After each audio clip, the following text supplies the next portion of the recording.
en étant champion olympique du 400 mètres à haie, premier homme sous les 48 secondes, c'était en 72 à Munich.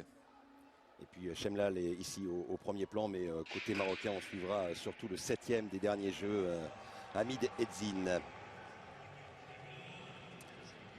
Alors je pense que là, bon, le Mayedine, ce qu'il faut, c'est simplement s'économiser. La règle du jeu est simple. Il y a 3 demi-finales et pour aller en demi-finale, il faut être dans les 3 premiers ou les 6 meilleurs temps. La barrière arrive très très tôt ici, vous l'avez remarqué, hein, après à peu près 60-70 mètres parce que la rivière est extérieure, ce qui fait que pour aller chercher la rivière, vous êtes obligé de faire plus de distance. Donc petit changement d'habitude avec une barrière un peu plus rapprochée pour faire simplement que vous puissiez avoir le même nombre d'obstacles. C'est quand même la moindre des choses.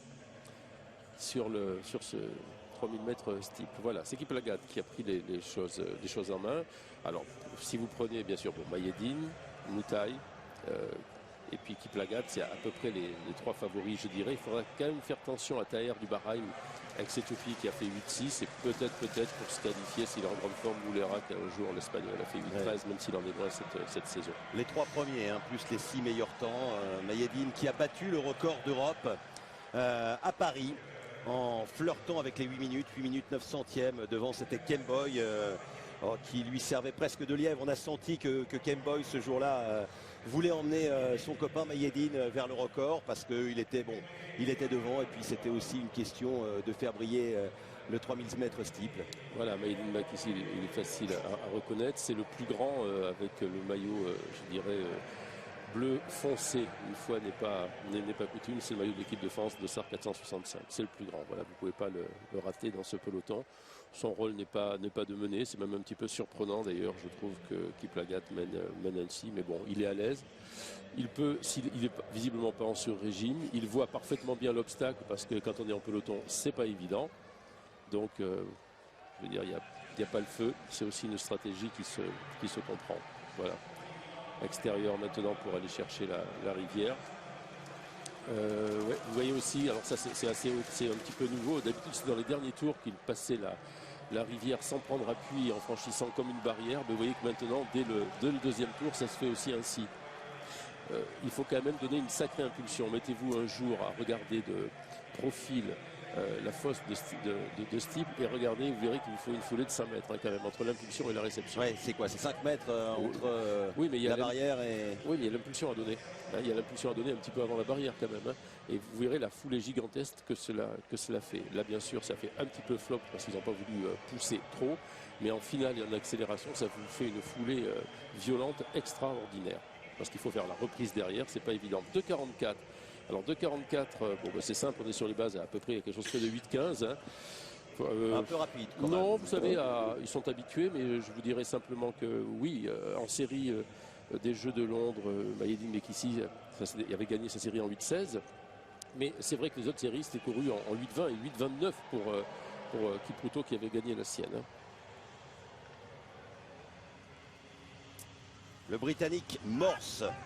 Les Britanniques qui brillaient plutôt dans les lancers au javelot avec Steve Backley notamment. C'est vrai qu'au disque ou au poids, on les voit un peu moins.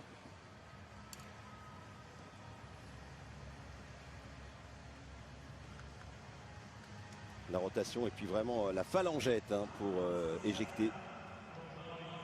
Toujours la même chose pour un droitier, c'est l'axe gauche qui doit être solide. Il faut un point de fixation pour pouvoir exercer les forces. Et pour un droitier, c'est l'axe gauche. Et l'axe gauche pour un lanceur de javelot aussi. Ce pied gauche qui vient pour un lanceur de javelot servir de point fixe. Ouais, ils ne sont que deux hein, pour l'instant à avoir réussi les 65 mètres requis. Harting, Kanter.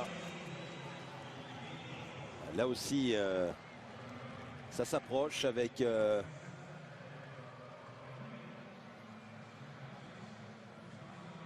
ce jet.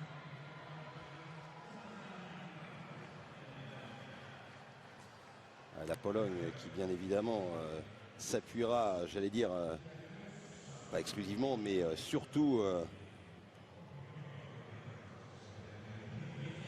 à un rêve de podium grâce non pas à Urbanek qui est troisième quand même, hein, 64-21, pas très loin, ça devrait passer, mais avec Malakovski, champion d'Europe 2010, médaillé d'argent 2008 et qui a battu et établi d'ailleurs la meilleure performance mondiale de la saison cette année. Je crois que c'était à Enghelo qui a battu Harting, qui restait sur 35 victoires consécutives. 3 ans invaincu, Harting.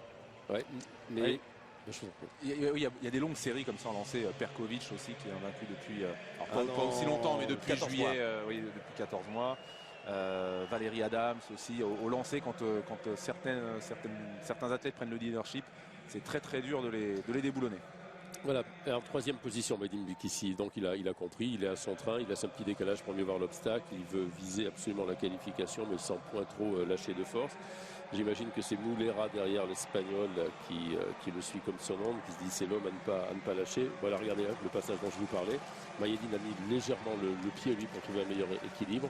Ouais, parce qu'il y a l'inclinaison également. Donc pour la reprise de course, ça joue aussi beaucoup. Et puis l'inclinaison de la fosse, vous voulez dire, du sol, oui, bien sûr. Donc c'était évident. Le poids de corps plus... Il faut la vitesse. Il faut la vitesse aussi pour reprendre. Et puis il faut aussi beaucoup de force. Hein. C'est un petit peu comme une reprise après obstacle. Hein. C'est toujours... Mais là, c'est un obstacle surdimensionné, en fait. Radine, l'Australien. Oh là là, très décevant. Très décevant, l'Australien Radine. Qui vit à Melbourne, qui avait accueilli les Jeux, on s'en souvient, en 56. Regardez, il est 10e. Il y aura un deuxième groupe. Et là, c'est une énorme déception pour celui qui a établi cette année un record national à 68 mètres et qui, eh bien, le champion... et le champion australien qui sera éliminé alors qu'on attaque à la fin et Mayedine qui est bien placé. Voilà, on va attaquer le dernier kilomètre. Il est toujours très bien, Mayedine. Voilà, l'Espagnol, style un petit peu différent de celui des Africains. Des fois aussi, les Africains ont les moyens techniques de faire ça. Et puis ils sont plus à l'aise en passant de cette manière, en fait. Voilà. Moulera qui est devant avec l'attaque... maintenant de Matthew Hughes, le Canadien, Mayedine qui joue la carte kenyane. Oui, il revient quand voilà, il suit juste, il revient quand il le faut. Mais Hughes qui est resté un petit peu derrière, qui a un record à 8,20, qui visiblement est très bien aujourd'hui. Les trois premiers, par contre, je pense que l'Ougandais Kiplagat qui a mené, on pourra l'oublier au niveau des... Je n'ai pas dit qu'il ne se qualifiera pas, mais simplement peut-être au niveau des prétendants pour le podium, parce que là, c'est un petit peu risqué sa stratégie. Pour Mayedine, on est tout à fait, je dirais, rassuré. Ouais. Voilà, il peut maintenant accélérer un petit peu. Et puis Mayedine ne peut pas voir l'écran géant parce que l'écran géant il est que d'un côté sur la gauche dans le virage du 200 mètres. Le style de Moutaï, le style il a couronné l'obstacle un petit peu, style de fatigue, signe de fatigue aussi peut-être. Hein. Attention, c'est pas des choses qu'il faisait tout à l'heure, je ne l'ai pas trop remarqué. Et regardez Mayedine qui sans doute va mettre un point d'honneur à aller chercher le Canadien, histoire de dire je suis le patron. Ça n'a pas d'intérêt, mais par contre... mais c'est directement pour la finale. Ouais, je le vois très facile. Par contre, là. Vous aviez raison, Moutaï, du 8-15. Moutaï, bon, il va la gagner, c'est lui qui sans problème, Mayedine, mais qui ici. Il est bien et... Ouais. Quoi qu'avec Moutaï, je ne sais pas. Enfin, je le vois très bien, Mayedine, il n'y a pas de souci. Il a su se préparer. Son potentiel, on le connaît. C'est le bon enseignement français, côté français. Mayedine est bien présent. Regardez, il est tranquille, il est serein. Il est arrivé vendredi soir. On a vu qu'en descendant de l'avion, il est allé faire un footing d'1 heure. Trottinant. Bon, doit-on parler de footing, de récupération? Un petit jog. Mais vous savez qu'il vaut mieux serein que cuit. Oui, c'est bien. Ça, c'est fait. C'est fait. Bernard. Hughes qui bat son record, le Canadien. Oui, c'est juste pour Fabrice Estebanez, cette petite plaisanterie. L'Espagnol, 8-19-26, ça devrait lui permettre de passer. Mayedine qui est très facile, et puis je regardais, il a un sacré physique, Mayedine, regardez ses cuisses.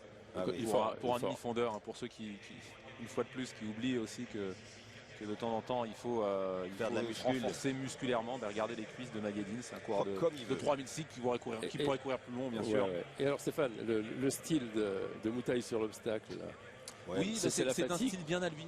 Voilà, inimitable. Vous vous souvenez de cette Turque qui s'arrêtait, c'était à Barcelone, qui sur 3000 mètres steeple s'arrêtait à chaque fois sur les haies et qui gagnait. Et vous disiez, Bernard, mais pourquoi ne fait-elle pas du 5000 ou du 1500? Parce que c'est vrai qu'elle avait un style très rustre. excuse-moi, il y a de la douceur, du relâchement, bon, bien sûr, il décélère, mais il y a de la force aussi. Et puis je pense que le fait que Philippe Dupont lui ait suggéré de faire un petit peu de salle cet hiver, de renouer un petit peu avec du champion rythme. d'Europe en salle du 1500. Ouais, il a changé légèrement de mode de préparation et peut-être avec un petit accent un peu plus fort sur le rythme. Alors ça c'est très intéressant parce que quand vous avez fait 3 saisons avec bien sûr du rythme, on va dire qu'il n'en faisait pas, il en faisait plus qu'il en fallait, mais avec surtout une dominante foncier, sur une saison peut-être modulée, ça peut révéler un niveau organique de force différent et certainement une belle progression. Il a déjà